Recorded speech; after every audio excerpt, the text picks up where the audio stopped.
Bom dia. Tudo bom? Que bom ver esse auditório lotado aqui hoje, na nossa aula magna aqui, do Programa de Engenharia Nuclear, junto aqui com os alunos de graduação, recém-inscritos. Parabéns a todos. Vou iniciar aqui com uma fala. Então, é com muito entusiasmo e orgulho que eu dou boas-vindas a todos vocês aqui na Engenharia Nuclear da UFRJ. Graduação, mestrado, doutorado, pós-doutorado, professores, convidados. Hoje estamos reunidos aqui para celebrar um momento especial, que é a nossa aula magna de 2024, um evento que marca o início de uma jornada de descobertas e de aprendizado em uma das áreas mais desafiadoras e promissoras da ciência e da tecnologia. A aula magna é uma ocasião significativa, pois nos permite refletir sobre a importância da escolha em estudar a engenharia nuclear. É um momento para reconhecermos a relevância do nosso campo de estudo e as oportunidades que ele nos oferece para a contribuição no avanço da sociedade e para a solução de desafios globais relacionados à saúde, energia e meio ambiente. Hoje estamos honrados em receber várias autoridades. Temos aqui a ABEM, a Abidan, INB, Amazul, Marinha, Consulado de Bucaramanga, da Colômbia, Secretaria do Estado. Obrigada, João, por estar aqui. UF, muito obrigada, professor, por estar aqui também, nos prestigiando. A presença de todos vocês é um testemunho, e esse auditório aqui lotado é o reconhecimento da importância do nosso programa e da nossa graduação, do nosso comprometimento com a excelência acadêmica e inovação junto à Marinha do Brasil. Portanto, peço a vocês que aproveitem ao máximo essa oportunidade, que é única, de aprender com uma das figuras mais proeminentes do nosso campo. Estejam abertos para absorver todo o conhecimento que será compartilhado e utilizem como inspiração para os desafios e conquistas que virão logo após as suas jornadas acadêmicas. E serão muitas, viu? Que esse evento marque o início de uma emocionante e gratificante jornada aqui na nossa casa. Agora vocês fazem parte da família da Engenharia Nuclear da UFRJ. Bem-vindos. Almirante de Esquadra Petrônio Augusto Siqueira de Aguiar. Almirante de Esquadra, graduado pela Escola Naval, aperfeiçoado em máquinas, mestrado pela Escola de Guerra Naval, possui título de doutor em Ciências Navais pela Escola Superior de Guerra. Exerceu cargos de comandante do navio, varredor, Albradão, capitão dos portos do Rio Grande do Norte, comandante de fragata liberal, representante alterno da representação permanente do Brasil junto à Organização Marítima Internacional, coordenador do Programa de Reparelhamento da Marinha, assistente da Marinha na Escola Superior de Guerra, comandante do 6º Distrito Naval, diretor de gestão de programas da Marinha e chefe de operações conjunta do Estado-Maior, conjunto com as Forças Armadas. Atualmente, exerce o cargo de titular da Diretoria-Geral de Desenvolvimento Nuclear e Tecnológico da Marinha, organização militar que tem a missão de desenvolver e coordenar os esforços científicos de interesse da Marinha do Brasil e supervisionar a execução do Programa de Desenvolvimento dos Submarinos, PROSUB, e do Programa Nuclear da Marinha, PNM, a fim de contribuir para o preparo e a aplicação do poder naval em atividades relacionadas à ciência, tecnologia e inovação. Almirante, por gentileza, o palco é seu, as suas palavras. Muito bem-vindo.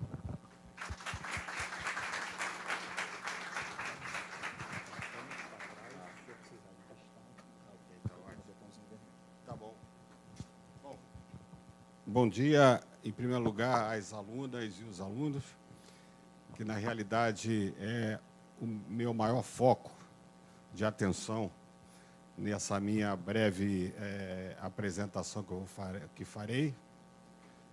Eu gostaria de dar bom dia a todos os professores que eu conheço a partir de hoje, Renato Cota, que já trabalha com a gente há algum tempo, e os grandes amigos que eu tenho e colegas da Marinha, que trabalham nesse projeto há alguns anos. Na verdade, eles são todos catequizados. Eu não tenho nenhum problema quanto a essa plateia que eu me refiro agora, porque já está todo mundo convertido. O que eu pretendo fazer é tentar converter as alunas e os alunos a partir desses próximos 40 minutos da importância desse programa de Estado, que se chama ProSub, isso é uma sigla. No decorrer da minha apresentação, ele será melhor explicado. E realmente é um programa de Estado. E por que é um programa de Estado? Porque, como vocês verão, a Marinha contribui há muitos e muitos anos, há mais de 40 anos, com o Programa Nuclear Brasileiro, e aí isso se torna de Estado, porque perpassou e perpassa muitos governos, vários governos.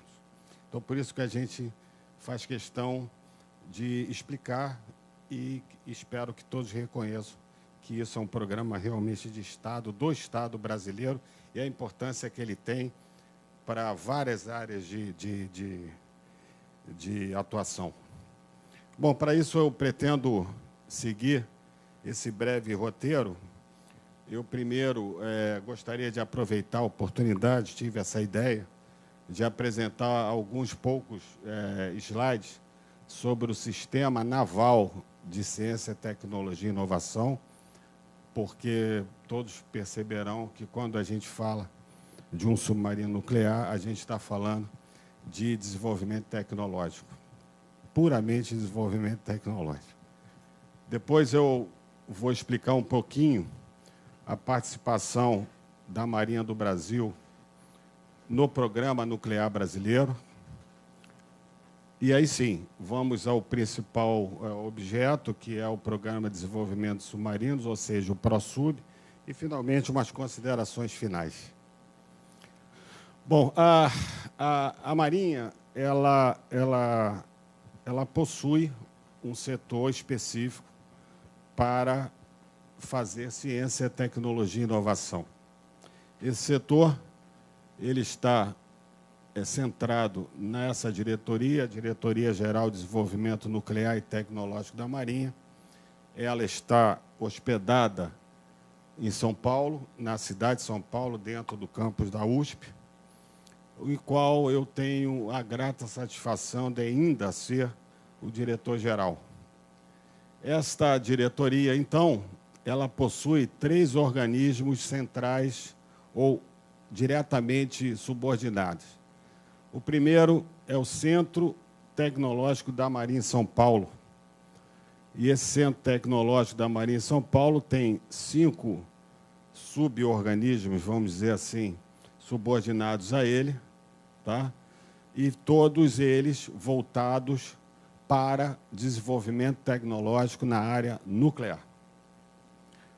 Do outro lado, a gente encontra o Centro Tecnológico da Marinha do Rio de Janeiro, que fica localizado na Ilha do Governador há mais de 60 anos, e existem, então, suas organizações subordinadas, onde trata de ciência, tecnologia e inovação na área não nuclear. E, no meio, uma recente organização, que é o Centro de Projetos de Sistemas Navais. É um centro de engenharia, onde se pretende desenvolver projetos de engenharia de submarinos e de navios de superfície. Eu peço desculpas, mas o militar gosta muito de sigla, e só tem sigla aí. Então, mas eu acho que eu consegui, de uma maneira bastante objetiva, mostrar a diferença, ou melhor, aonde está o desenvolvimento nuclear na Marinha, aonde está o desenvolvimento nuclear, não nuclear, também na Marinha. Então, a gente está mais ou menos nessa formatação e é assim que nós trabalhamos. Mas, além deles, porque essa diretoria é o órgão central, nós temos outras ICTs. Eu acredito que todo mundo saiba o que é uma instituição científica, tecnológica e de inovação.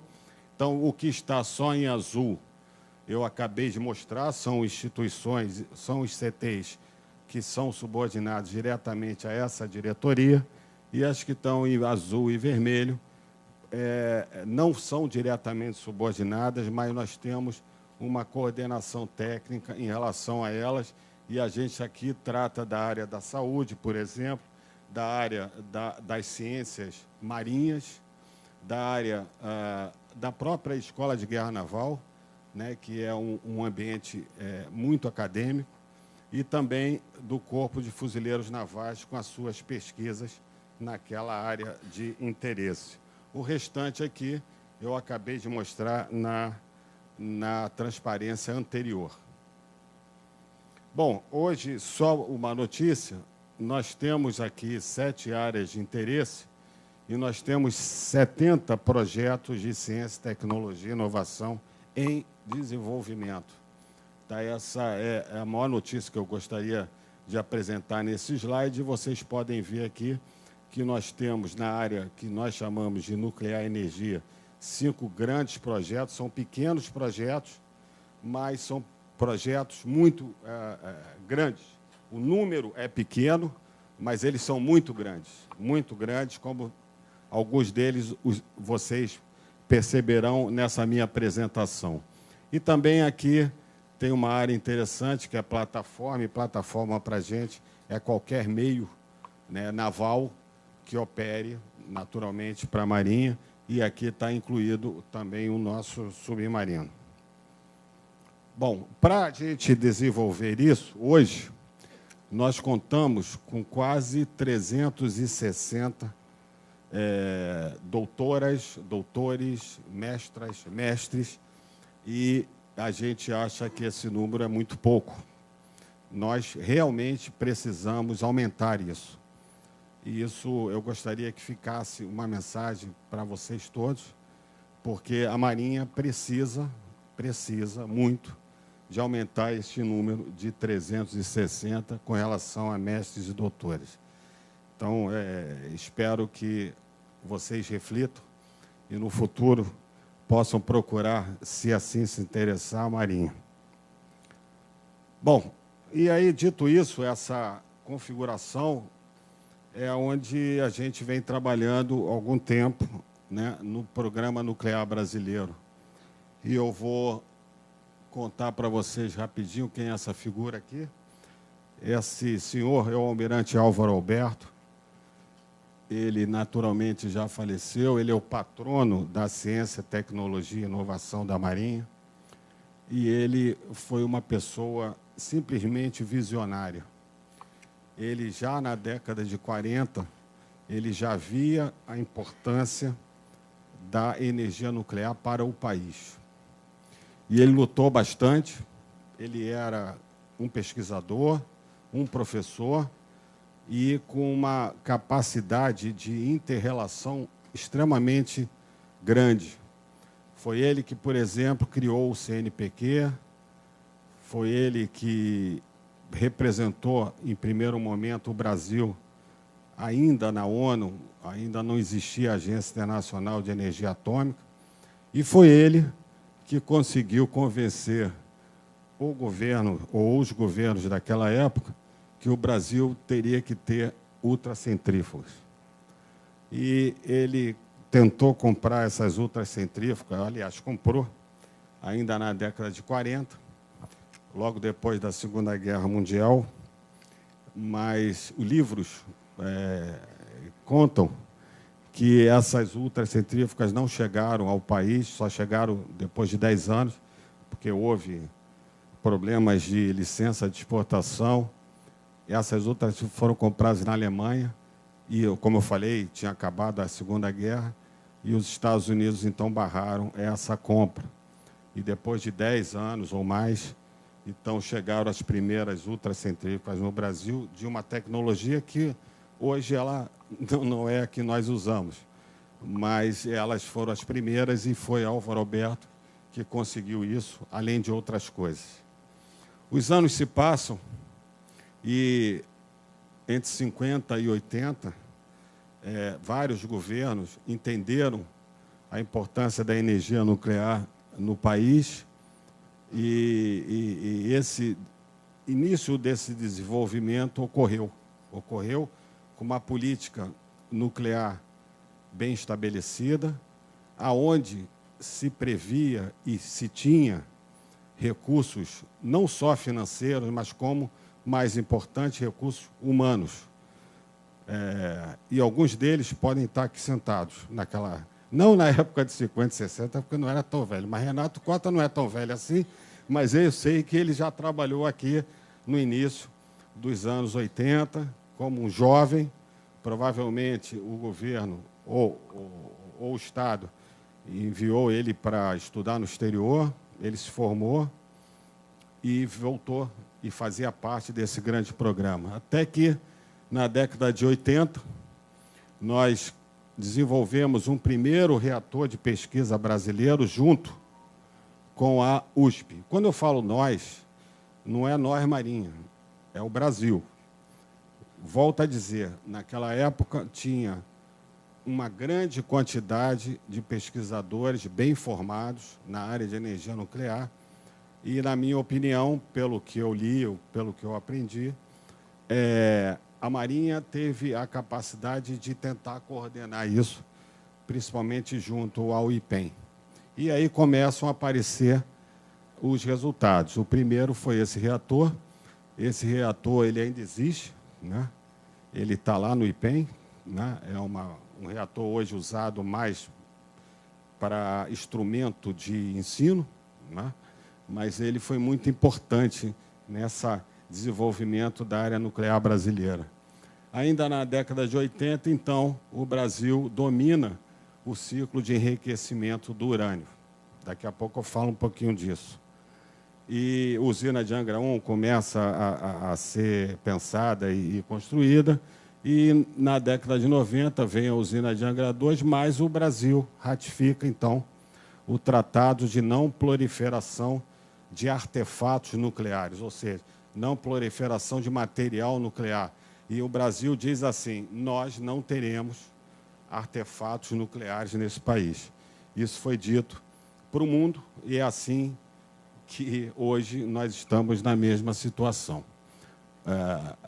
Não que seja ruim, não é nada disso, mas o fato é que, a partir de 1990, a partir da assinatura desse tratado, toda aquela estrutura do Estado, aonde se colocava ou se atendia recursos humanos e recursos financeiros para que a gente continuasse ao desenvolvimento, ele deixou de existir.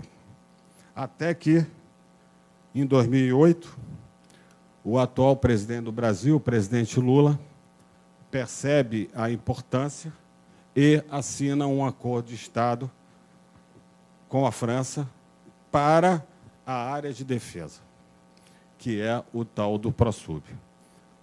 Ok? Então, esta slide ele mostra que a Marinha, desde o início, ela contribui para esse programa nuclear brasileiro. Não há sentido de pensar em programa nuclear brasileiro sem o que vocês verão daqui a pouco com relação aos nossos projetos que já vêm sendo desenvolvidos efetivamente a partir de 2008. E nós achamos que, ou melhor, eu acho que a gente deve parar de falar de programa nuclear da Marinha e falar de programa nuclear brasileiro. Não há condições de você dividir isso, né? Eu estou falando em termos tecnológicos, eu estou falando em termos de cabeças, né? Então, se o Brasil quer realmente ter uma política para desenvolvimento de energia nuclear autóctone, então a gente tem que estar dentro desse programa aqui. tá bom? Então, esse é o recado que eu gostaria de passar nesse momento. Bom, mas o então presidente Lula, em 2008, ele percebe, como eu falei, aquilo, mas por que ele percebe? Primeiro, porque nós já tínhamos uma certa soberania nuclear. Então, esse slide aqui, ele mostra que o Brasil tem prospecção, ou deveria ter, mas nós sabemos que o Brasil tem muito urânio. Esse urânio, ele deveria ou deve ser minerado e beneficiado, e aí ele vira um pó, que é chamado yellow cake. E é aqui, dentro dessa marca vermelha, é o que eu digo que nós, lá na década de 80, conseguimos desenvolver, a nível nacional, todo o ciclo de combustível. Por quê? Esse pó, ele entra numa fábrica de conversão e aí ele vira um gás.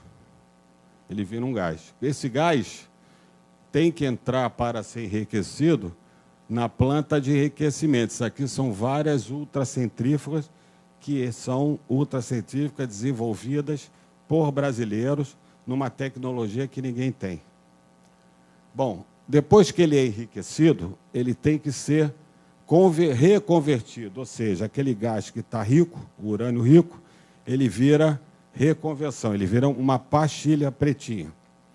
E depois a gente monta o elemento combustível. Isso existe, isso aqui tudo existe a nível laboratorial, ou seja, nós temos o conhecimento, sabemos fazer, mas ainda não é capaz de produzir em larga escala. Muito bem. Então, nós percebemos claramente que quem tem esta capacidade, ela pode ter a capacidade de ajudar a geração de energia elétrica, pode ter a capacidade de ajudar na saúde e pode ter a capacidade de ajudar na área de defesa. O que acontece hoje em dia, e é fato real, é que nós hoje contribuímos com a INB, Indústrias Nucleares do Brasil, para a fabricação dessas centrífugas, para aquela indústria, para que ela possa ter a capacidade de enriquecimento para as nossas usinas de Angra 1 e 2. De modo que depois que sai desse circuito, então tem o tal dos depósitos. Então, este ciclo aqui, em 2008, foi claramente percebido que nós tínhamos chegado a um determinado ponto e que nós tínhamos que continuar avançando. Essa é a primeira razão principal. A segunda razão principal é com relação à soberania nacional. Eu queria que vocês olhassem para esse figurinha primeiro e observassem essas linhas amarelas, essa linha amarela aqui.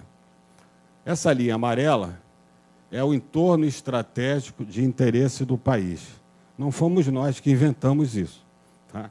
Isso é assim e foi desenvolvido e aprovado pelo nosso parlamento. Ou seja, o Brasil se interessa diretamente por toda essa área circunscrita nessa linha amarela. Ou seja, os países lindeiros da África, nossos vizinhos, nossos amigos, a Antártica, naturalmente, e todos os outros países da América do Sul e alguns, vejam que aqui vai até o hemisfério norte, alguma parte aqui ali do Caribe. Então, essa é o nosso interesse, nosso do Brasil. E nessa área toda, a OCDE aponta que haverá um crescimento de até 380% até 2030 do tráfego marítimo nessa região. Hoje a gente tem, infelizmente, um problema do outro lado da África e a gente já vê discussões homéricas do transporte marítimo de ter que desviar a situação que está ocorrendo hoje na região ali do canal, e os navios já começam a fazer esse caminho com mais frequência, e isso naturalmente impacta em preço final de tudo. Bom, mas dentro dessa área tem uma areazinha aqui azul, que eu acho que vocês já escutaram várias vezes, que se chama Amazônia Azul. Ela é uma área de 5,7 milhões de quilômetros quadrados, aonde, simplesmente nessa área, nós temos 95% de tudo que se exporta e importa sendo trafegado. Tudo que o Brasil tem de comércio vem pelo comércio marítimo, 95%. 90% das comunicações hoje do Brasil são feitas por cabos submarinos. 85% da produção de petróleo e 75% do gás natural está circunscrito nessa região.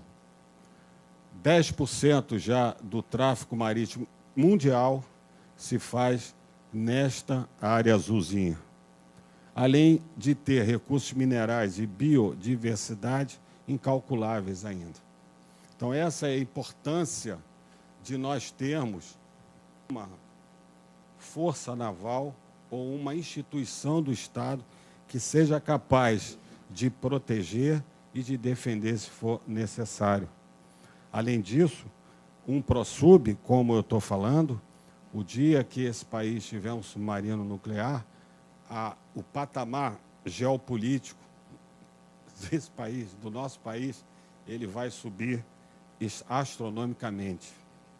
Bom, e dentro dessa área azulzinha, nós convivemos, e isso, infelizmente... Ué, o que aconteceu aqui? Estou apertando. Infelizmente, não é muito visível para toda a sociedade brasileira, mas naquela área azulzinha, nós frequentemente temos estas ameaças.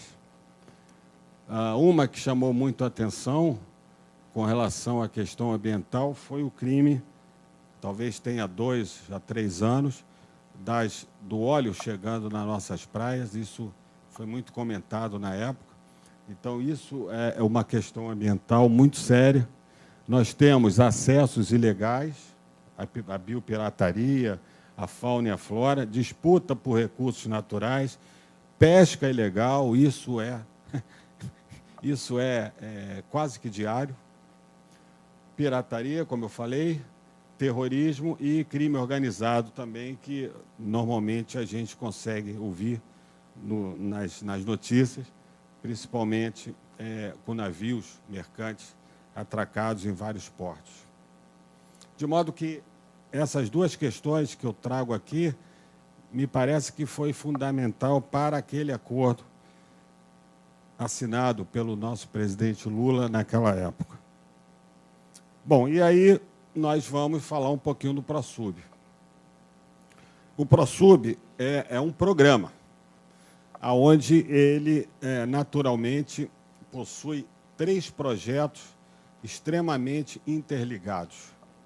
O primeiro projeto foi a construção de uma infraestrutura, lá em Itaguaí, onde hoje vocês poderão observar na apresentação, e depois eu trago um filmete pequeno, onde se dá a noção do que nós estamos falando na construção de uma base naval e dos estaleiros necessários para se construir, no caso, submarinos. O outro projeto muito importante foi a construção, ou é a construção, de quadros submarinos de propulsão convencional. É uma propulsão diesel elétrica, que depois eu posso fazer outra palestra, se quiserem. Mas é uma propulsão que não é nuclear. Então, são 4 submarinos, e daqui a pouco eu digo como é que eles estão.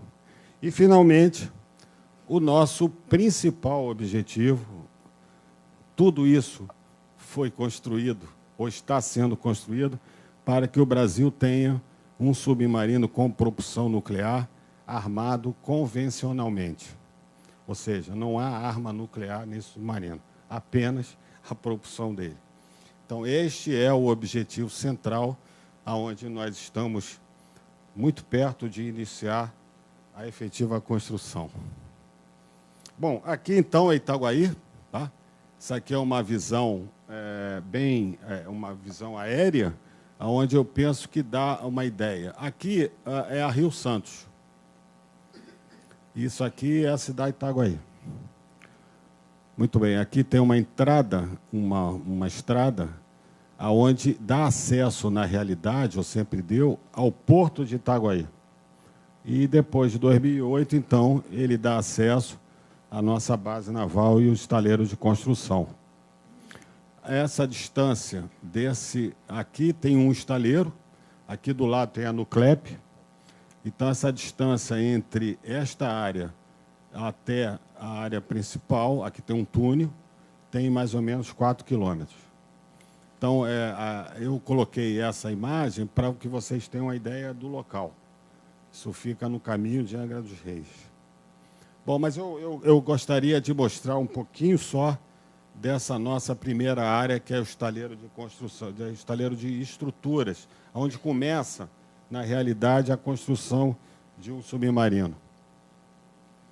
Bom, isso aqui, como eu falei, é uma área que é a Nuclep.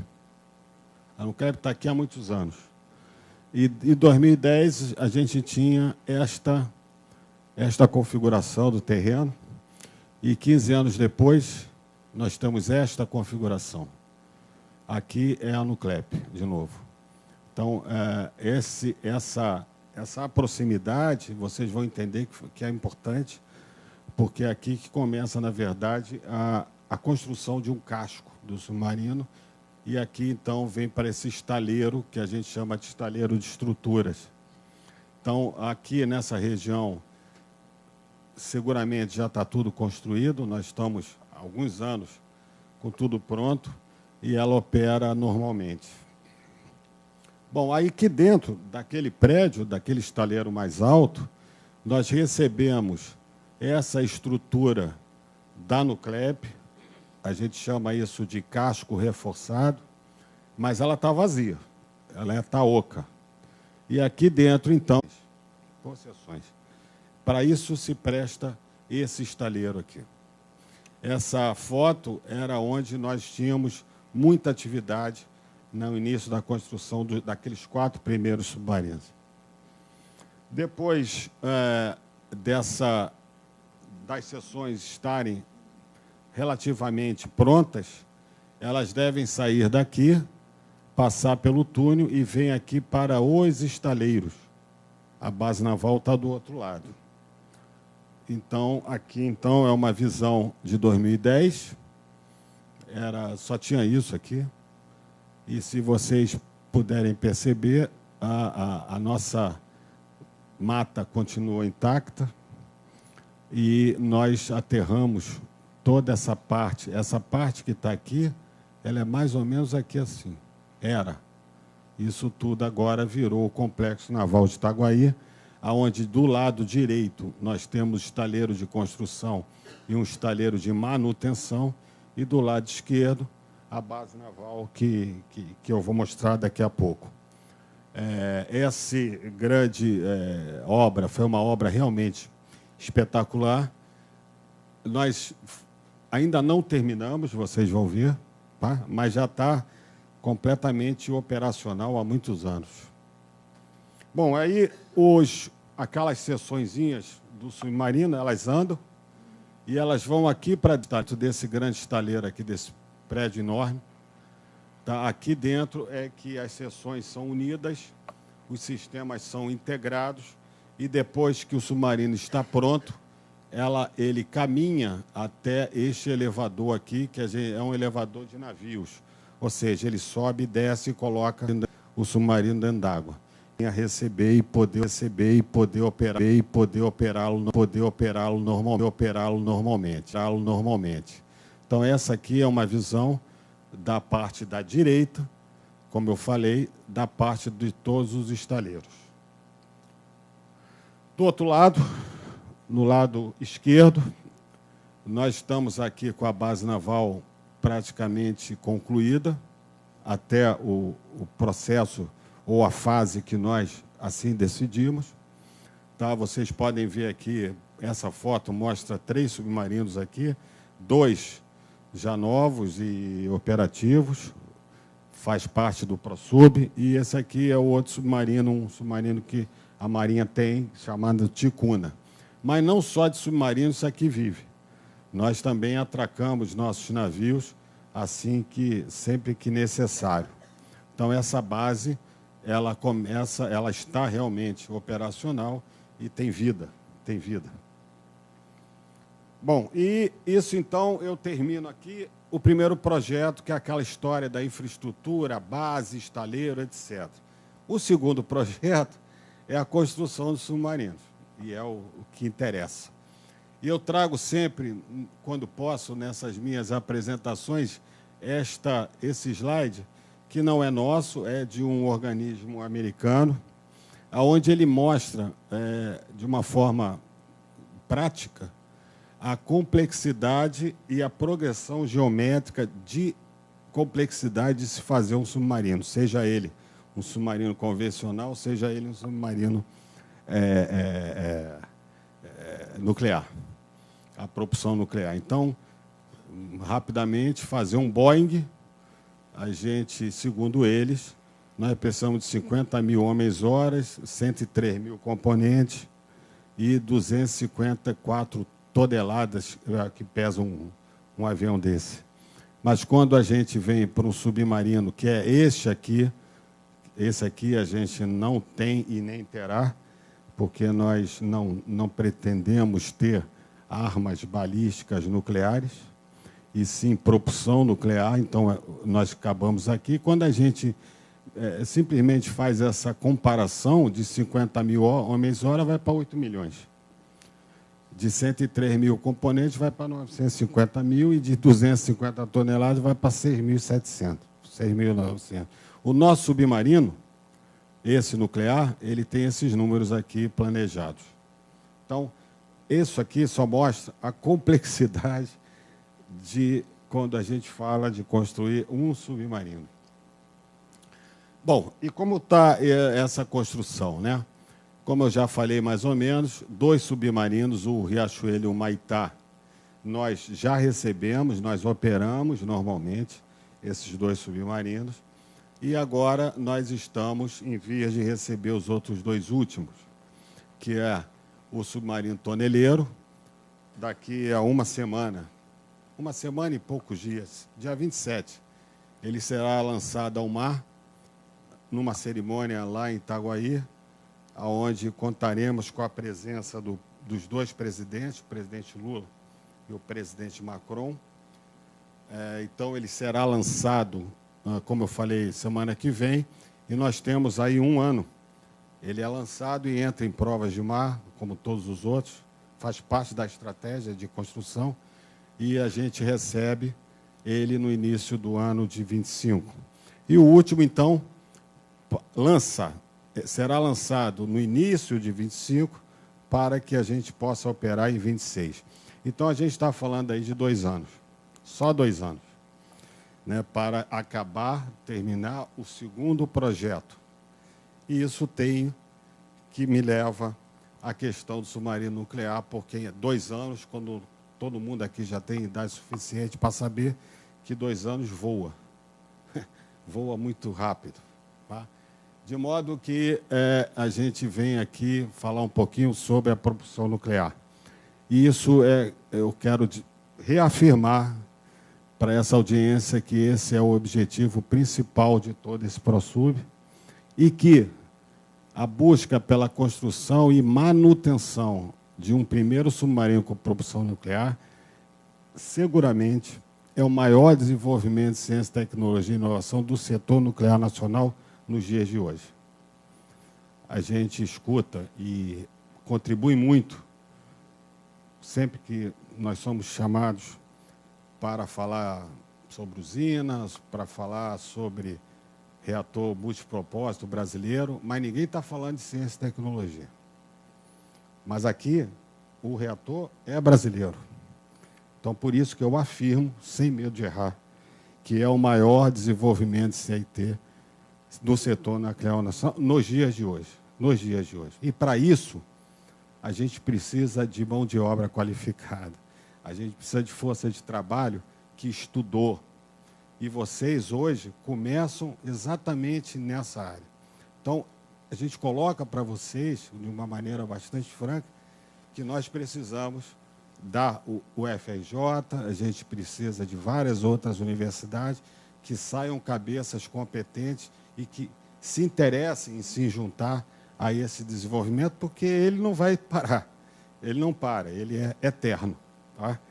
De modo que essas duas fotos aqui é lá no estado de São Paulo.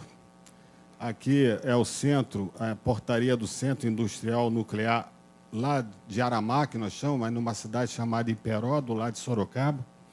E aqui é uma visão aérea desse centro. Aqui estão todos aqueles laboratórios que eu falei no início. Aqui tem a capacidade, foi um desenvolvimento único, né, brasileiro, de ter todo o controle e saber fazer o ciclo do combustível, o enriquecimento e a preparação dele para poder ser gerado. Então, aqui estão os laboratórios, e aqui tem um super laboratório que, na próxima, eu vou mostrar, que é o que nós trabalhamos muito nos últimos anos. Então, é aqui que está a ciência e tecnologia, é aqui que está os nossos pesquisadores, e aqui é que nós vamos precisar de muita gente boa para continuar esse processo. Bom, para falar de submarino nuclear, a gente também tem que falar de três atividades extremamente interdependentes se a gente quiser operar um submarino nuclear um dia nesse país.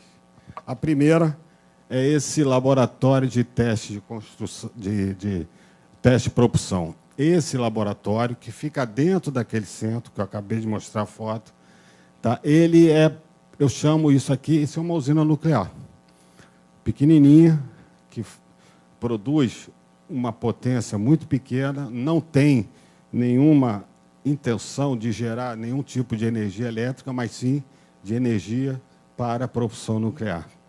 Então, esse laboratório, ele foi muito difícil chegar nesse estágio que ele está aí, né? Nós tivemos muitas dificuldades com relação a, por exemplo, licenciamentos. Tudo aqui tem requisito nuclear, mas nós chegamos a esse estágio. Então, aqui, na verdade, é um conjunto de 7 prédios, e eu queria chamar a atenção apenas de 2, que são esses 2 aqui. O primeiro é esse prédio aqui. Eles são praticamente contínuos, mas eles precisam de uma divisão, né, por questões de requisitos nucleares. Mais um prédio das turbinas e o prédio do reator. Reator nacional.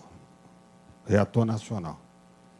Então, aqui está o prédio do reator. E é aqui que eu vou explicar um pouquinho para vocês, tentar explicar. No prédio das turbinas, nós temos uma coisa que a gente chama de bloco 20 e bloco 30.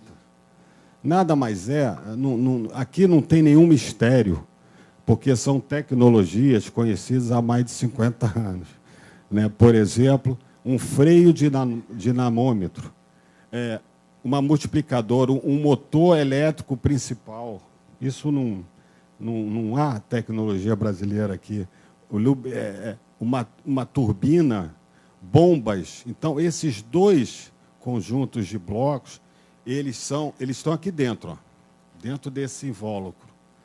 Tá? E eles, para que eles servem, ou servirão? Para testar a energia produzida naquele edifício que eu falei, o edifício do reator, que estará aqui dentro, no bloco 40. É aqui que mora o grande desafio, de gerar energia nuclear para propulsão naval, e que será testado com esse monte de equipamento aqui que está aqui dentro.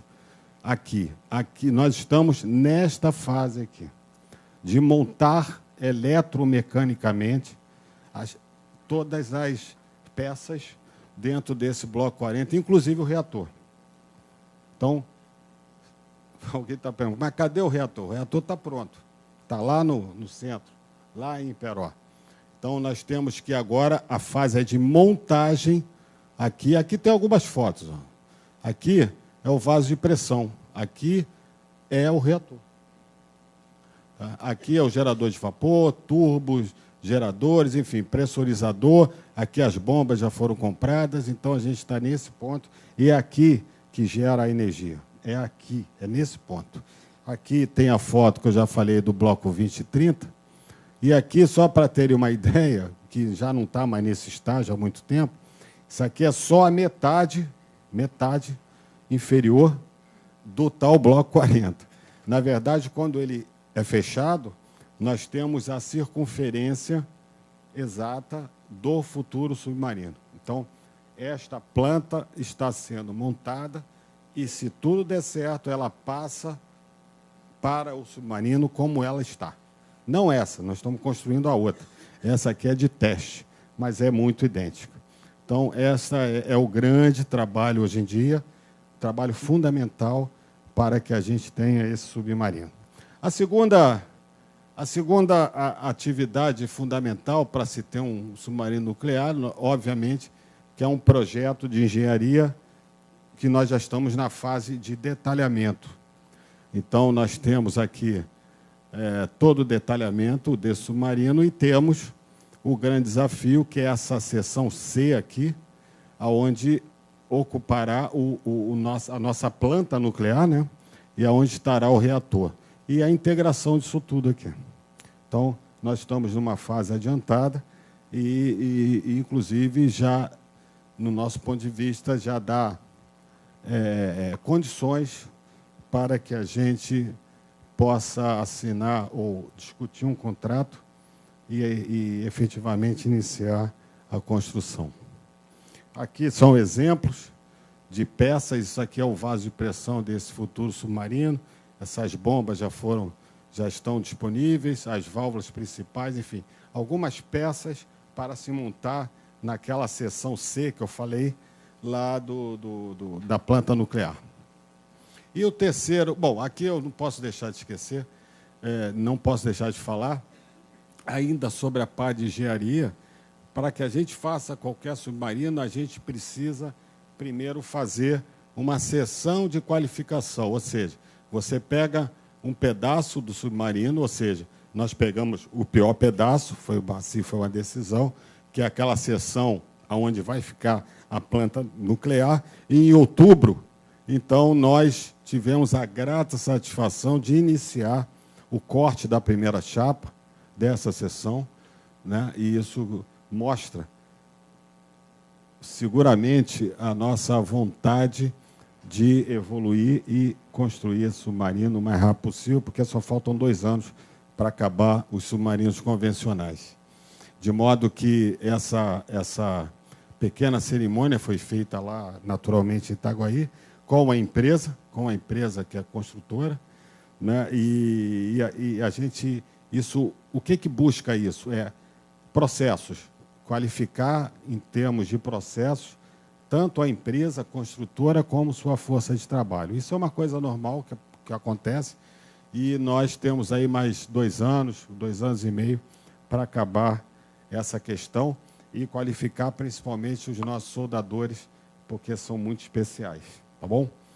Bom, aí tem a terceira atividade fundamental para se operar um submarino. Nós temos que ter aquele laboratório funcionando, um projeto de engenharia sendo construído e, para a gente operar, depois que ele ficar pronto e manter, fazer manutenções, de novo, eu volto lá para Itaguaí.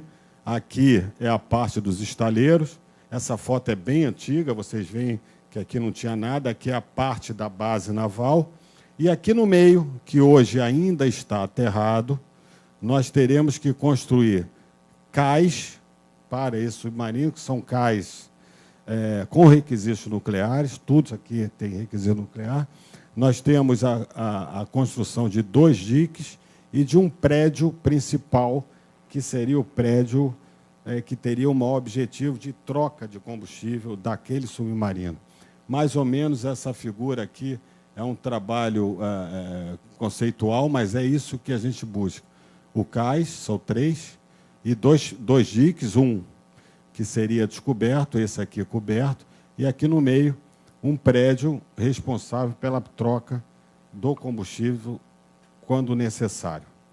Isso aqui também, tudo isso que eu estou falando, tem todo um grande planejamento, né? E, na verdade, a gente começou já a fazer o projeto básico, mas estamos no tempo suficiente para que isso fique pronto. De modo que, mais uma vez, eu estou querendo passar para vocês que eu falei de tecnologia, falei de desenvolvimento autóctone, falei de construção, mas também estou falando de manutenção. De modo que, se nós não tivermos pessoas capacitadas, empresas capacitadas nesse país, nós vamos ter problema. Tá? Nós vamos ter problema, isso fica bem claro. Bom, senhores, eu estou chegando ao final, estou chegando às considerações finais. Eu acho que eu consegui não puxar muito tempo, mas eu queria dizer, primeiro, que isso não é fácil, né?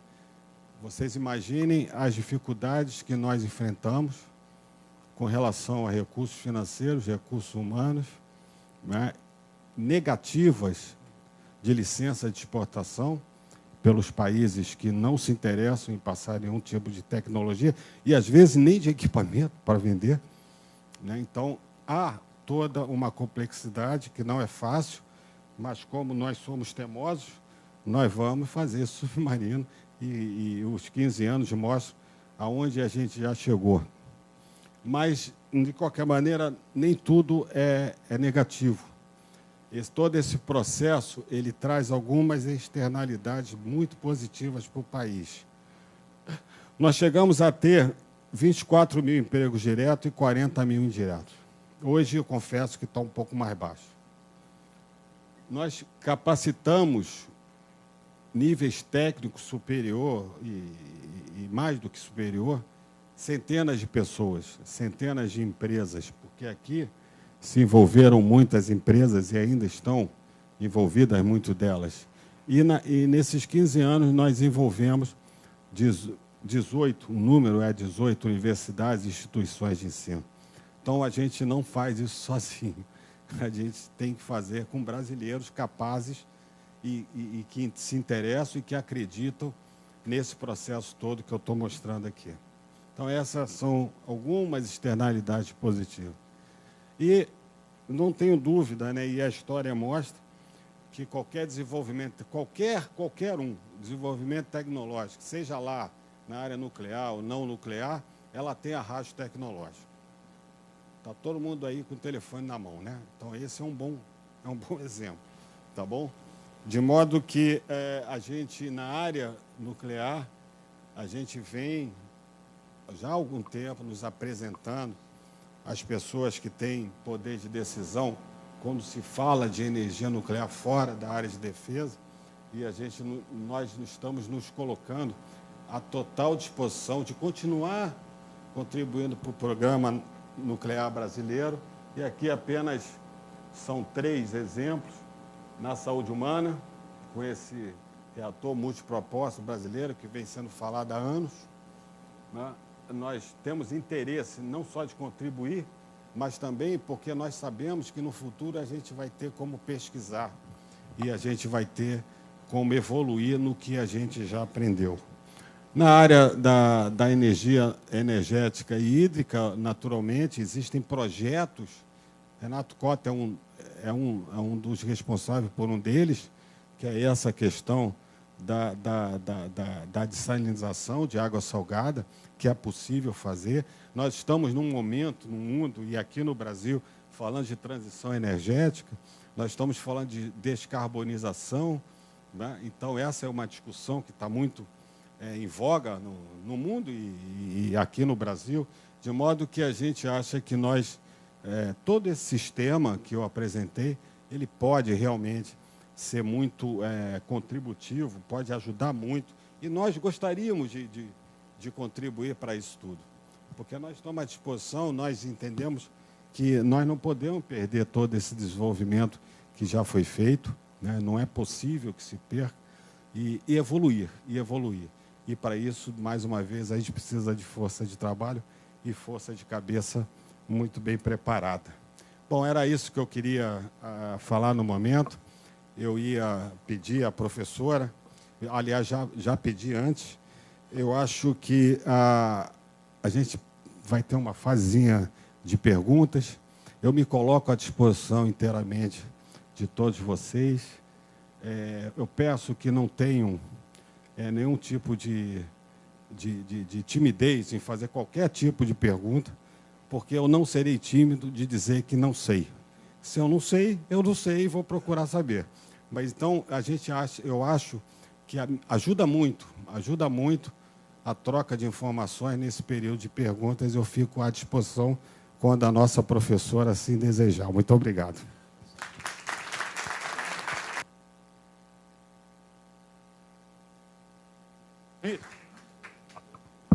Eu esqueci do vídeo. Esse vídeo, ele mostra em 13 e poucos minutos tudo que eu falei aqui com relação ao ProSub com imagens. Então, acho que vai ser muito legal assistir.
que eu queria apresentar.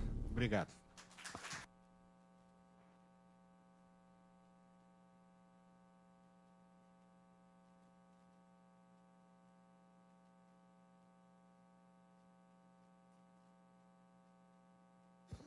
Bom, depois dessa excelente apresentação do Almirante Squadra Petroni, eu abro aqui, então, para as perguntas a todos vocês. Como ele disse, não fiquem tímidos. Eu sei que tem pessoas aí que não são tímidas.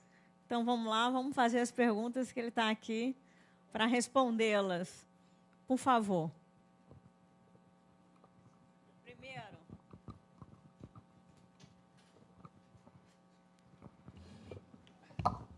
Bom dia. Eu me chamo Jairo, sou aluno de doutorado daqui da COP. E eu vejo que a gente está concluindo agora os 4 submarinos de classe Riachuelo, né, que compramos da França, o projeto. E a gente também viu ali o Ticuna, que foi o último submarino alemão, né, de tecnologia alemã, que eu também tive o prazer de trabalhar na fabricação dele na Nuclep. E a gente está, então, o nuclear, né? Com o tamanho que a gente tem da Amazônia Azul, toda essa área para patrulhamento, é óbvio que o nuclear tem uma capacidade de patrulhamento muito maior. Eu imagino que a gente teria que ter um pouco mais de submarinos também convencional. Existe alguma ideia, alguma projeto de continuidade de fabricação também de submarinos convencionais para o futuro, alguma a longo prazo? Obrigado. Jairo, seu nome, né? Você é oriundo de onde, Jairo? Da Nuclep? Eu sou da Nuclep. Tá ótimo. Tá me ouvindo aí, né? Estão me ouvindo? Tá bom. Essa pergunta eu te agradeço, ela é interessante. Mas veja bem, nós vamos ter 5 submarinos convencionais daqui a 2 anos. É óbvio que o tamanho da Amazônia Azul ela é muito, muito, muito grande. E é óbvio que nós precisaríamos de muitos submarinos. Só que existe uma diferença entre o ideal e o real.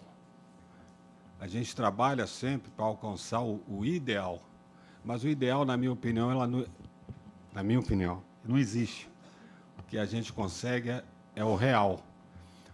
Então, dentro das condições do país, um país que precisa de muitas outras áreas serem desenvolvidas, né, na área social, na área da medicina, na área tecnológica, a gente, infelizmente, não consegue ver isso com muita facilidade, tá? Por questões de recursos orçamentários, basicamente, ok? Mas a gente precisa e vamos construir, como eu coloco aqui, o submarino de propulsão nuclear. Ele está muito perto, acredite em mim, tá? Agora, eu também acho, e aí é só uma axiologia, quando eu olho para o mundo, a gente não vê muitos países operando submarinos convencionais e nucleares. Se eu não me engano, só tem um, que eu saiba. Então, eu também acho que lá no futuro, o Brasil só vai ter submarino nuclear. Tá? Essa é a minha opinião. Agora, é muito futuro. Nós estamos com 4 submarinos novos chegando, né? Todo o meio naval, ele opera, hoje em dia, até 25 anos. Tá? Mas o Ticuna, ele é muito novo também. Né? Então, eu acho que isso realmente é uma questão de se refletir, mas a gente tem muito tempo ainda para refletir. Nós precisamos agora matar os leões que estão na nossa frente aí, né? E principalmente iniciar e obter e operar e manter o submarino nuclear. Eu não sei se eu te respondi, Jair, tá bom? E falando na Nuclep, ela continua sendo muito importante para todo esse processo, como você sabe, tá bom? Obrigado. Obrigada, Jairo. Jairo é um exemplo de junção da empresa que veio para a academia e está se especializando agora no doutorado. É muito importante a gente ver isso aqui dentro da academia. A Mazul está aqui, ó. O Almirante Newton está aqui só olhando, ó. Próxima pergunta, por favor. Bom dia, me chamo Leonardo Paredes. A minha pergunta, na verdade, eu tenho duas perguntas. A primeira é sobre o combustível, sobre o ciclo do combustível que irá ser usado no submarino. Na fase, no slide que o senhor apresentou, a fase de hexafluoretação ainda foi apresentada como em escala laboratorial. E aí, um submarino tão estratégico, como que vai depender de uma hexafluoretação fora do país? Boa pergunta, obrigado. Nós sabemos disso, tá? E iniciou-se, nós estamos agora, exatamente agora, a Amazul. Acho que todo mundo conhece a Amazul, eu vou precisar. A Amazul é uma empresa do Ministério da Defesa, voltada especificamente para a energia nuclear. É uma empresa estatal. E eu posso dizer que ela é a maior empresa estatal de gerenciamento de recursos humanos e de negócios que hoje nós temos aqui. Ela está crescendo, o Almirante Newton está aqui, sabe disso. Eu sou fã dela, né? Ele sabe também. De modo que a Amazul precisa ser conhecida de vocês e é uma porta de entrada para quem quiser trabalhar com projetos na energia nuclear voltadas para a defesa ou não para a defesa, né? É uma porta de entrada sob o ponto de vista de recursos humanos, tá bom? Mas voltando à tua pergunta, isso é fato. A gente precisa não só ter o laboratório, o ZEXA, como todos os outros maiores, tá? Para suportar a operação do submarino. E nós, agora, desde o ano passado e esse ano mais efetivamente, a gente inicia um processo, a FINEP agora abriu uma subvenção e a Amazul vai ganhar essa subvenção junto com a nossa Diretoria de Desenvolvimento Nuclear, uma das ICTs, para que a gente tenha finalmente uma USEXA funcionando e que a gente possa até aumentar, porque a gente vai precisar. Realmente vai, é fato. Tá? Nós não podemos ficar dependendo de jeito nenhum para se operar um submarino nuclear. Aliás, eu acho que o Brasil não devia depender disso. Tá? Essa é a minha... Mas isso já não é o meu setor de trabalho. Eu prefiro falar só sobre o submarino. Então, a gente começou e nós estamos muito confiantes que nós vamos ganhar esse processo. Agora, primeiro semestre, provavelmente começa a rodar mesmo no segundo semestre. Mas isso está na nossa cabeça, não só na USEX, como no LabMat, como no laboratório de enriquecimento, todos eles, o LEI, o LabMat, é tudo com sigla, né? Tá bom? Ok. A segunda pergunta é sobre a tripulação. Sim. Acredito que, embora ainda não tenha começado a construção, mas eu acho que já está na hora de preparar a primeira tripulação. E o que a Marinha tem feito para isso? Esse é um dos grandes problemas que a gente tem. Isso preocupa diariamente a gente. Tá? A gente tem algumas iniciativas que eu peço a você, por favor, você me desculpe, mas é melhor eu não adiantar, tá bom? Mas essa realmente é uma das preocupações e que a gente está com uma certa dificuldade, tá bom?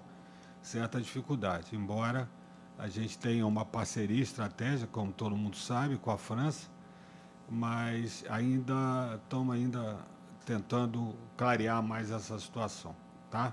Mas é importante isso, a gente sabe disso. Mas essa é que é a realidade agora. Tá legal? Obrigada, Leonardo. Leonardo entrou esse ano, aluno de doutorado de Engenharia de Reatores. Próxima pergunta, por favor, nome. Tem um aluno lá. Tem, ó. Tiago. Bom dia, sou Tiago, aluno de graduação da Engenharia Nuclear. Tem muito a ver com o que o Jairo falou, mas de uma outra forma que eu queria saber.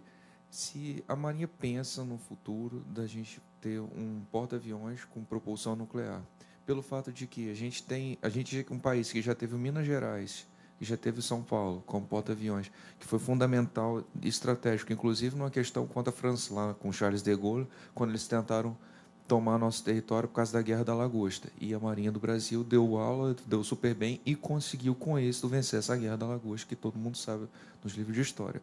O fato é que a gente hoje só tem um porta-helicópteros comprado da Inglaterra.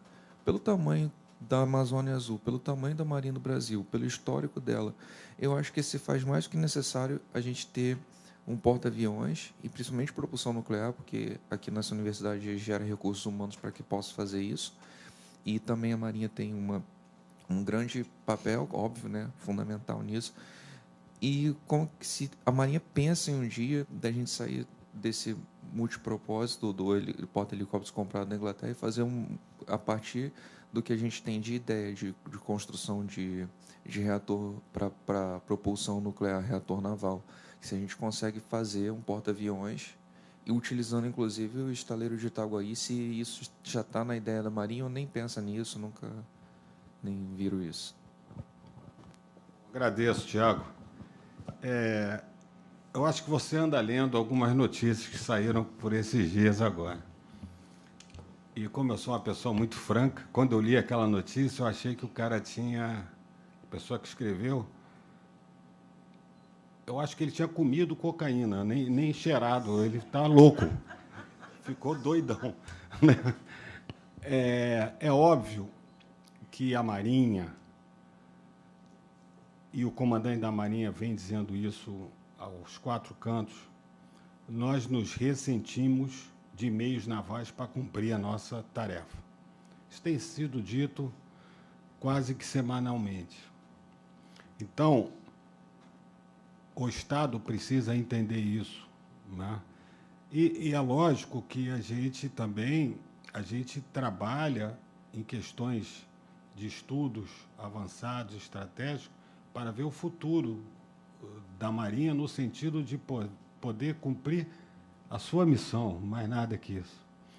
Então, nós entendemos que um porta-aviões pode ser uma boa opção, mas ele está muito longe hoje em dia, tá bom? Muito longe. Estou sendo muito franco com você. Então, a gente precisa ter submarinos, a gente precisa ter as fragatas que estão sendo construídas lá em Itajaí, e não Itaguaí. Nós precisamos ter navios patrulha, né? E, enfim, a gente precisa de outros meios. É lógico que quem não quer ter... Qual é a marinha do mundo que não quer ter um porta-aviões? Agora, quando você olha para o mundo, poucos têm. Porque um porta-aviões é uma coisa extremamente cara, extremamente difícil de manter e muito cara para manter. Essa é que é a grande realidade, tá bom? Essa é a grande... Então, a gente também tem que saber disso, né? Tá bom? Eu vou te contar uma historinha rápida. Você me lembrou um negócio. Nesse tempo que eu sou diretor-geral, eu vou à França algumas vezes. Fui algumas vezes. E, numa determinada vez dessa, eu fui à Comissão de Energia Atômica da França, que é um paralelo com a CNEM.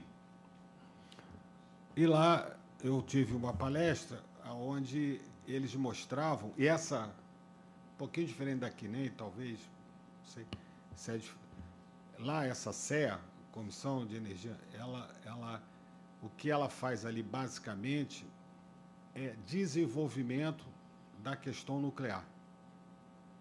Né? Ela realmente sabe fazer isso, muito bem. E aí eles me contaram que o governo francês tinha decidido fazer agora um porta-aviões nuclear, propulsão nuclear.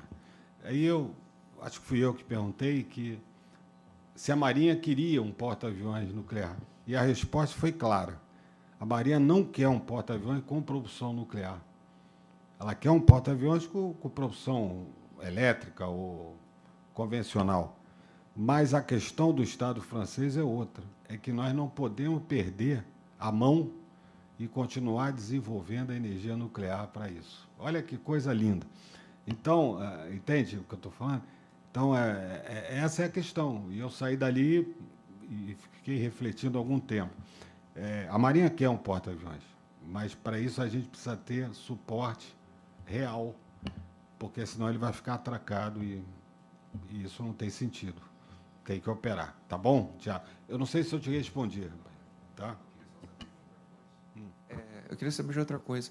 E o que vai fazer, então, assim, com a questão dos caças navais, dos pilotos de caças navais que ficam em São Pedro da Aldeia, que partem em terra para poder defender o mar, que a gente precisa...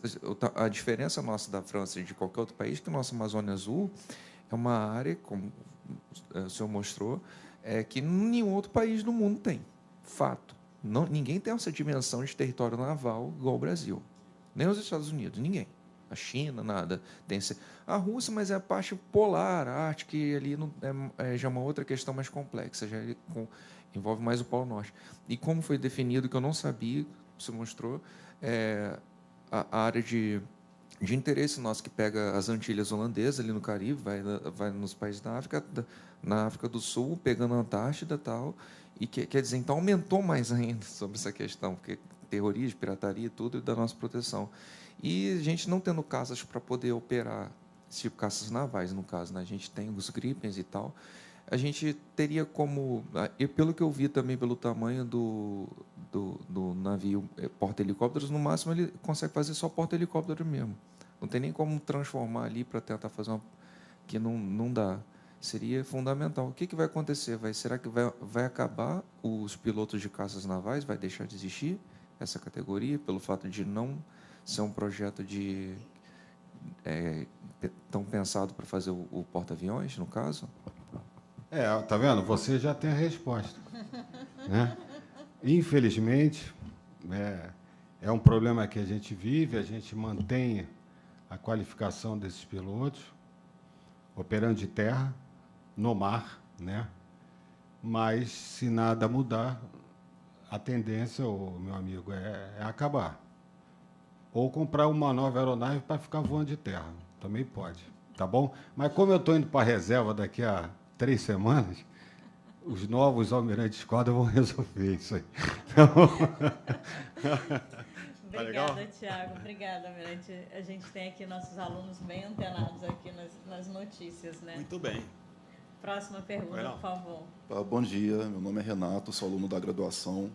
Queria agradecer pela palestra e perguntar para o senhor falou da Amazon, né, como uma porta de entrada, mas eu também queria aproveitar e perguntar quais são ou serão, né, as oportunidades para nós de graduação, não só mestrado e doutorado, quais serão nossas oportunidades para entrar no mercado de trabalho aqui no Brasil. Olha, eu não consigo te responder tão exatamente para o Brasil inteiro, né? Mas eu vejo, como espectador, que existe áreas de interesse da energia nuclear na parte da energia elétrica, né? Que todo mundo aqui fica ouvindo ou lendo a questão hoje da discussão da usina de Angra 3, ou da estratégia de um plano que foi formulado, que hoje está um pouco esquecido, de outras usinas serem construídas no Brasil. Tem a questão do reator de multipropósito brasileiro, que parece que um dia é tão necessário para a gente, para o Brasil, e um dia deve sair, né? Deve sair. Agora, o que eu posso falar de um pouco mais de consciência contigo é sobre o nosso projeto na área de defesa, né? A gente precisa realmente, a gente não, como francês lá, a gente não pode parar de fazer desenvolvimento. É óbvio que a gente tem uma planta nuclear hoje que precisa ser testada, é verdade, mas a gente é muito otimista com relação a isso, porque ela é um projeto bastante... Está me faltando para ortodoxo, não? Maduro, seguro. Né? Então, agora, a gente não pode parar nisso. A gente tem que continuar desenvolvendo o combustível, a tecnologia, e isso é fundamental. Acredito que a Marinha vai continuar, porque essa diretoria ela é feita para isso, tá bom? Então, essa é uma questão. A outra questão, ainda com relação à defesa, é que, como você tem percebido, eu tenho insistido, a gente vai começar a construção e depois a gente vai ter que operar e a gente vai fazer manutenção. Eu acho que daqui a alguns anos a gente vai ver o mercado de empresas, né, que trabalham ou não trabalham ainda, mas trabalharão aquecido por causa disso. Eu, sinceramente, acho que esse projeto é que vai puxar todo o resto. Eu acho isso. Eu confio nisso, né, porque há uma certa organização e há também mudanças de cabeças, mas as cabeças, a gente tem um projeto, a gente tem um plano estratégico, a gente tem um caminho a seguir muito bem planejado. Então, por isso que eu estou falando. Então, desculpa, estou falando da parte de energia elétrica, da área da saúde, ainda pode ter questões, se assim o Estado decidir a fazer com que a energia nuclear contribua para os alimentos, né, que também tem campo para isso. Agora, na área de defesa, eu garanto a você que vai ter campo na área do desenvolvimento tecnológico, não tem sentido parar, na construção e na manutenção desse submarino que tem uma propulsão nuclear. Isso seguramente vai puxar alguma coisa em termos de posto de trabalho, etc. Eu não sei se foi isso que você me perguntou, mas eu não sei se eu alcancei o teu questionamento. Sim? E a Amazul é um caminho, a Marinha é outro caminho, aonde a gente trabalha, né? A Marinha tem portas de entrada, naturalmente, para isso. Tá bom? Bom, obrigada. Nossos alunos aqui da graduação sempre preocupados, né, com o mercado de trabalho. Naturalmente. Então, só para perguntar de novo para o senhor, se eu posso ficar em espera de abertura de edital, concurso? A gente tem sempre essa pergunta aqui. Cara, você tem sempre que ficar atento.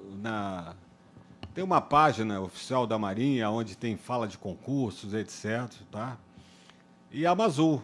Bate aqui na Almirante Nil, como é que é? Quando é que você vai abrir esse negócio aí? Tá, porque a gente sempre faz. Eu estou brincando, mas a Amazul, como... Você me corrige se eu estiver errado, Nil. A Amazul, como uma empresa estatal, ela tem seu limite de funcionários, né? Estabelecido por um determinado ministério. Eu acho que ele está quase chegando nesse limite, eu não sei, mas agora mesmo estava falando em um concurso de 290 pessoas, foi isso? Que foi feito, já foi feito, né? Então, sempre a gente vai buscando, porque a gente sabe o que nós vamos precisar. Nós vamos precisar. Então, é uma luta ali, que às vezes consegue, às vezes não, mas o que eu posso sugerir a você é ficar atento. Tá legal? Muito obrigado. E não desistam da nuclear. Nunca. Bom dia, meu nome é Vinícius, estou cursando engenharia nuclear aqui também. E a minha dúvida é um pouco mais teórica. E eu espero que a gente não precisa chegar neste ponto. Mas você comentou que o nosso submarino ele é de propulsão nuclear. A gente também tem o Tratado de Não Proliferação Nuclear. Mas estão crescendo os conflitos bélicos pelo mundo e este projeto, em um futuro distante, que a gente prefere que não chegue, ele poderia ser colocado armamento nuclear neste submarino? Só, quem tem a tecnologia pode tudo. Tá? Mas essa questão não depende da gente, essa questão depende do parlamento. Lá na Constituição está escrito alguma coisa, que é proibido ter. Tá bom? É isso. Agora, quem tem a tecnologia, quem enriquece urânio a 10%, enriquece urânio a 90%. E aí tem uma bomba. Entende? É só você ter maior número de ultracentrífugas. Você vai enriquecendo e chega a 90, a 100, a 99,9%. Tá certo? mas isso não passa pela nossa cabeça no momento. Tá? Isso aí é uma decisão de maior nível possível que você possa imaginar. E não é o que a gente busca agora. Tá bom? Obrigada, Vinícius. A gente tem mais um tempinho para umas 2 perguntas, por favor. Professor Sujian, nosso vice-coordenador e atual chefe do Departamento da Engenharia Nuclear. Pode ter certeza, já sei até sei qual. Bom, Almirante, primeiro eu gostaria de agradecer pela sua excelente palestra. Bom, os alunos fiz várias perguntas, aí eu queria reformular de um modo, sim, um pouco diferente. Porque os alunos de mestrado têm sua visão, doutorados têm sua visão, graduação tem sua visão. Bom, então, a COP, na Programa de Engenharia Nuclear, forma mestrado, doutorado, ele serve todas as áreas do país de setor nuclear. E os nossos alunos de engenharia nuclear, uma boa parte foram para a Amazon, que o Almirante Newton preside. E alguns alunos foram para a Marinha, assim como oficiais, pelo concurso, como o senhor acabou de falar. Por outro lado, a UFJ, principalmente o nosso programa, ele tem uma grande motivação de formar oficiais, os oficiais ajudar na formação nuclear dos oficiais. Houve um tentativo, mas infelizmente não fracassou. Tá? Então, na época que era o almirante Denver, que fez esse trabalho, nós elaboramos um convênio, mas ele foi vetado pela Procuradoria da UFJ. Tá? A nosso interesse era trazer os oficiais formados pela Escola Naval para vir cursar engenharia nuclear aqui. E não deu certo. Tá? Esse convênio não foi assinado. Os 2 oficiais estavam no curso, um foi para o UF e outro ficou porque ele fez um concurso e ficou. Infelizmente, este desistiu da Marinha por razões pessoais. Então, acabou, nós não formamos nenhum engenheiro nuclear para a Marinha para o seu quadro. Tá? Também, por outro lado, eu e vários colegas da UFJ participam de cursos de formação pela CAW e CAA. Mas me parece que esses cursos são para os oficiais que trabalham no embarcação de superfície, não para submarinistas. Não sei se essa que a minha informação é correta. Agora, voltando para a questão que é levantada pela Leonardo de formar assim tripulação. Então, a minha pergunta é assim, não será interessante que já tem educação nuclear para todos os, já na escola naval, já tem um curso de engenharia nuclear, assim, uma disciplina de formação nuclear lá na escola naval, para eles já saem com assim, uma formação nuclear? Não. Vamos lá. A questão, primeiro, que o senhor falou sobre a tentativa de um acordo, infelizmente não foi possível, como o senhor mesmo falou, unilateralmente pela universidade, ok? É uma pena, porque a gente não pode parar, né? Então, quando não se consegue de um lado, a gente vai para o outro lado e consegue, ou não. Mas é o que a gente tem feito, e até com uma certa resultados até positivos. Bom, isso é uma coisa que eu queria deixar claro. A outra que o senhor me perguntou, da Escola Naval, a Escola Naval, ela existe há centenas de anos, e ela é feita para formar oficial da Marinha, né? Oficial de Marinha. no Corpo da Armada, fuzileiros navais e os intendentes. Para isso que ela serve. É para isso que ela existe. A questão da especialização, ela vem depois. Então, a Escola Naval, ela não tem, eu acho que nunca terá a intenção de formar engenheiros nucleares, porque ela não forma engenheiros. O engenheiro vem depois, né? E hoje a gente trabalha assim e eu não vejo nenhuma possibilidade de mudar, sinceramente. A gente tem cursos de engenharia, né? O senhor sabe que tem um curso há 50 anos na USP, lá, né? Infelizmente não deveria ter aqui, mas por algum motivo não tem, né? Então a gente tem esse cursinho lá e hoje a gente tem muita entrada de engenheiros e é isso que a gente gostaria que todo mundo entendesse. A gente, por exemplo, a gente precisa de físicos, por exemplo, né?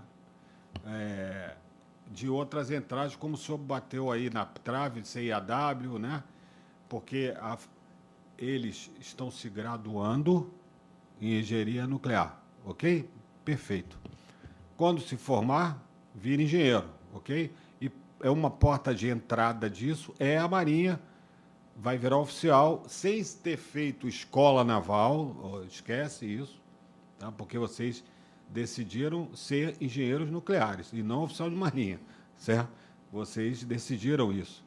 Agora, existe uma porta de entrada, e é interessante, que é lá no tal do CIAW, que o professor acabou de falar, onde você faz uma formação, se eu não me engano, de 1 ano, e vira oficial, mas é engenheiro nuclear, no caso.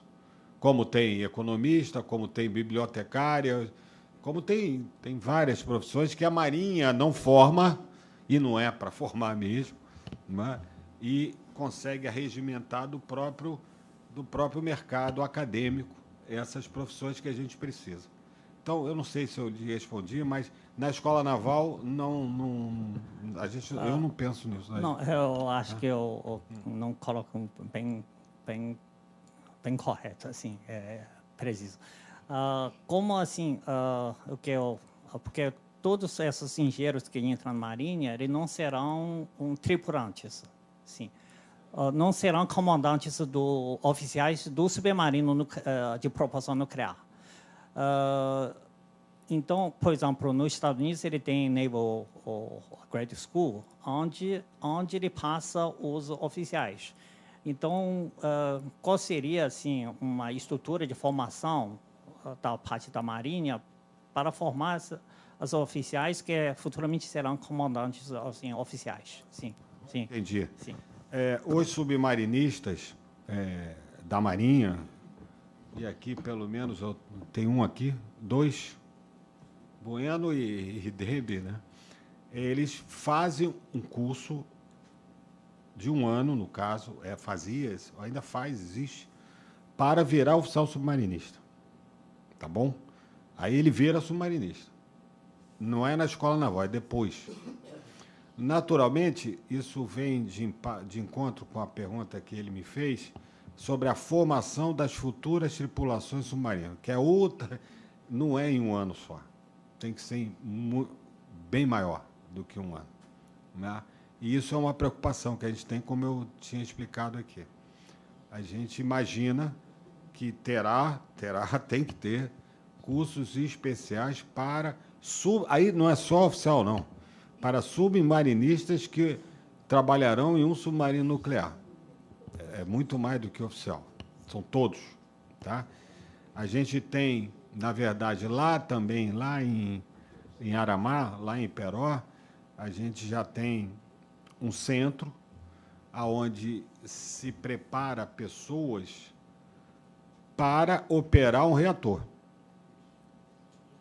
em terra. Então, hoje a gente nós estamos nessa fase. Isso já tem algum tempo, tem curso longo e depois opera, já temos convênios com a própria usina, com as 2 usinas, com a Eletronuclear, para que eles também operem lá, para aprender a operar uma planta de terra, que é o nosso caso do nosso laboratório. Tá? Isso já se faz. Agora, nós temos que evoluir para que a gente possa trabalhar dentro de um submarino. Ademais, nós também já temos, como a parceria da França tem 15 anos, a gente tem condições hoje de ter submarinistas já formados aqui, operando em submarinos de propulsão nuclear franceses. Mas ainda é muito limitado. Isso precisa avançar. Respondi agora. É outro curso, é outra coisa. Tá? E talvez, sim, pudesse, no futuro, trabalhar junto com universidades. Talvez seja uma possibilidade. Desde que a UFRJ concorde com isso. Tentaremos fazer de tudo para. Tentaremos. Professor Renato Cota. Renato, vai fazer prova para mim? Não, quero ficar preso no final de semana, não, chefe. Bom, em primeiro lugar, Almirante, eu queria lhe dar os parabéns por essa excelente palestra motivadora. Me sensibilizou bastante a sua declaração de que só existe um programa nuclear, que é o Programa Nuclear Brasileiro, né? Essa também é minha percepção, mas foi muito bom ouvir do nosso diretor-geral, porque eu acho que essa união é que faz toda a diferença. Hoje a Marinha movimenta os principais setores da área nuclear, movimenta a ANB, movimenta a Nuclep e, através da Mazu, todos os segmentos civis possíveis, né, dentro da área nuclear. A Mazu colabora pelo menos 10 projetos que eu me lembro aqui de cabeça, em que são essenciais para a nossa sociedade, né? Então, essa declaração, ganhamos o nosso dia com essa declaração hoje de que existe um único programa. Foi realmente muito, muito forte, muito, muito significativo. E sabe que eu estou indo para a reserva, né? Tu sabe. E agora eu tenho liberdade poética. Eu falo o que eu quiser. Aguardem. E queria dar os parabéns à ENAIA por essa iniciativa, essa ideia de trazer o Almirante Petroni aqui foi bastante oportuna, né? Eu acho que também é uma homenagem a ele, que ele entenda que a academia, durante esses 3 anos em que ele esteve à frente da diretoria, certamente contou com ele e teve todo o apoio dele. Então, fica o nosso agradecimento. Agora eu tiro um bonezinho, boto outro. Fica o nosso agradecimento por todo esse apoio durante esses 3 anos. E sugiro, Nayá, viu, que você convide agora, para que a gente tenha tanto o lado desenvolvedor quanto o lado licenciador, a Autoridade Naval Nuclear para vir fazer uma apresentação a partir de 5 de abril, né, para vir fazer uma apresentação para a gente. Tá certo? Está comigo. Okay. Muito obrigado. Obrigada, Renato. A gente tem tempo para mais uma perguntinha só. Alguém? Aqui, por favor. João. Bom dia, professor Inayá. Parabéns pela iniciativa. Sexta-feira estaremos lhe ombreando lá no lançamento do seu livro, no Shopping Leblon. Parabenizar o Almirante Petroni pela apresentação, a todos os alunos aqui presentes pela visão, né, de terem escolhido a cadeira nuclear tão promissora. Minha pergunta, Almirante, é bem curta. O senhor falou na sua apresentação que o 5º submarino, o submarino à propulsão nuclear, estava em fase de contratação. Eu só queria entender com o senhor qual é esse status, se existe algum entrave, e, naturalmente, o governo do Estado está à disposição. A gente entende a grandeza do Programa Nacional Brasileiro, especialmente para o nosso Estado, né, onde a ANB está atracada, assim como a eletronuclear, a Nuclep, que nem. Então, essa é a minha dúvida. Agradeço a pergunta, foi até bastante oportuna. Desculpa, João, não esqueço mais, tu tem o nome do meu filho. Essa discussão contratual, ela não é simples, não. Um modelo de negócio bastante robusto e que a gente vem tratando ele, tá? É isso que eu falo. Não há mais espaço, não há mais. Eu mostrei aqui que nós estamos há 2 anos para receber o 4º submarino. Essa discussão leva tempo. E eu juro para você que eu estou tentando ela. Tem gente aqui dentro que sabe disso. Estou tentando desenvolvê-la há mais de ano. Tá? E ela vem, de alguma forma, se desenvolvendo. Mas não há mais tempo. Se você, como governo do Estado, você conhece Itaguaí? Não, ainda não. Conhece? Ah, pronto, isso. Então, aquilo é um complexo formidável, né, que a gente precisa fazer ele rodar. É simples assim. Senão vai ter gente na rua, aqui do estado do Rio. Simples. É muito simples, né? Então, a gente precisa rodar. E a gente vai rodar com esse submarino, né? E, quiçá, e você já deve ter uma noção um pouco de outros navios de superfície. É isso que a gente tem trabalhado, né? Tem trabalhado muito para isso, muito, muito. E é complexo, mas nós estamos andando. Eu não posso dizer para você que nós vamos assinar esse contrato daqui a um mês. Não é verdade, né? Mas a gente precisa assiná-lo até o final desse ano, alguma coisa. Tá, respondi? Tá bom? Ó, lá vai quebrar o protocolo, Almirante Newton. Vai, Almirante. Não, eu queria pedir permissão aqui para o Almirante Petroni, porque teve uma provocação que eu acho que é interessante para os alunos, né, sobre o concurso da Amazul. Nosso último concurso foi em 2022. Nós chegamos ao extremo de contratar, nós tivemos 49 vagas com cadastro de reserva para engenheiros nucleares. Nós chegamos ao 49, chamamos todos, né? E o que acontece é que alguns, logicamente, saíram para outros projetos, aí, até alguns nem para a área nuclear saíram, que é uma pena, mas o chegar aos 49 nos deu uma visão de que a gente tem que fazer um concurso específico, não vai ser esse ano, logicamente, porque esse concurso ele é complexo, né, muito complexo, para algumas profissões que nós conseguimos chamar todos dentro dos limites de vaga e cadastro de reserva. Então, a engenharia nuclear vai ter uma dessas, digamos, oportunidades.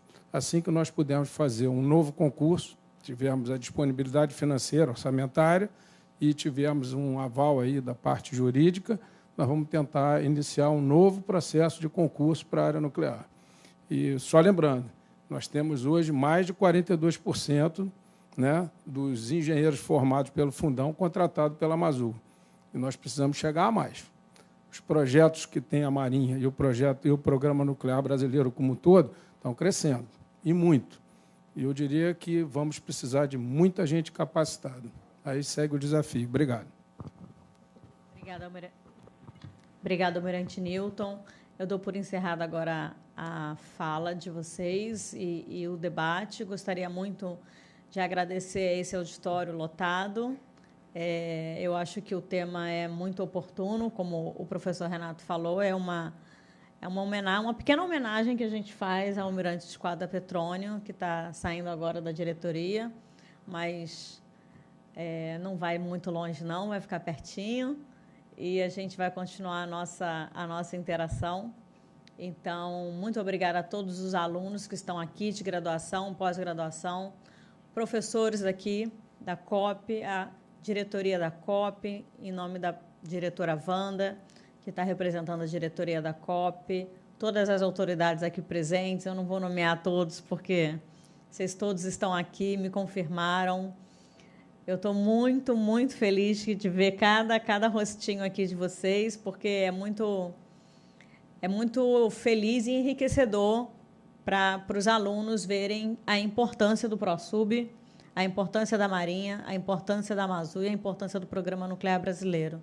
Então, gostaria, por gentileza, de pedir uma salva de palmas para o Almirante de Esquadra, Almirante Petroni.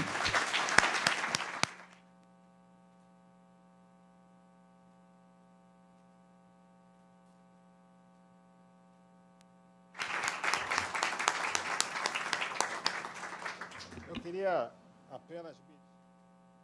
Alô? Está me ouvindo? Eu queria só... Não posso deixar de agradecer a direção da UFRJ, não posso deixar de agradecer a brilhante professora Inayá por ter me feito esse convite eu falei logo no início que era ímpar e muito especial a gente poder vir aqui, porque a gente está falando com gente do futuro, né? Gente do futuro. Então, essa era o maior objetivo que eu tinha, era passar um pouquinho desse projeto, desse programa para vocês e o que pode render isso para o país. Então, eu acho que isso eu tentei fazer. Eu agradeço muito a presença dos meus amigos aqui.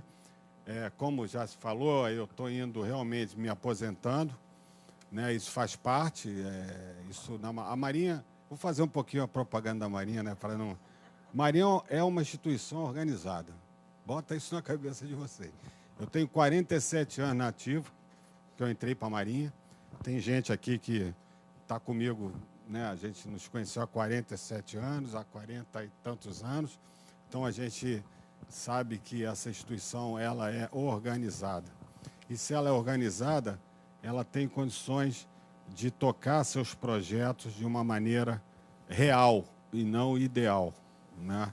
E, graças a Deus, a gente é organizado, porque se não fosse organizado, a gente estava numa situação preocupante agora, né? Então, é isso que eu queria dizer para vocês. Eu estou indo muito bem para a reserva, estou muito tranquilo, muito feliz. Estou precisando descansar um pouco, né? E faz parte da vida, a gente transa isso muito bem na cabeça. Existe vida após o outro mundo. Existe, né? Tem que ter vida, e vida boa depois, né? Em outro mundo. Então, é isso que eu estou querendo descobrir, tá? Muito obrigado, felicidades a todos, e felicidades especialmente para os alunos. Um abraço.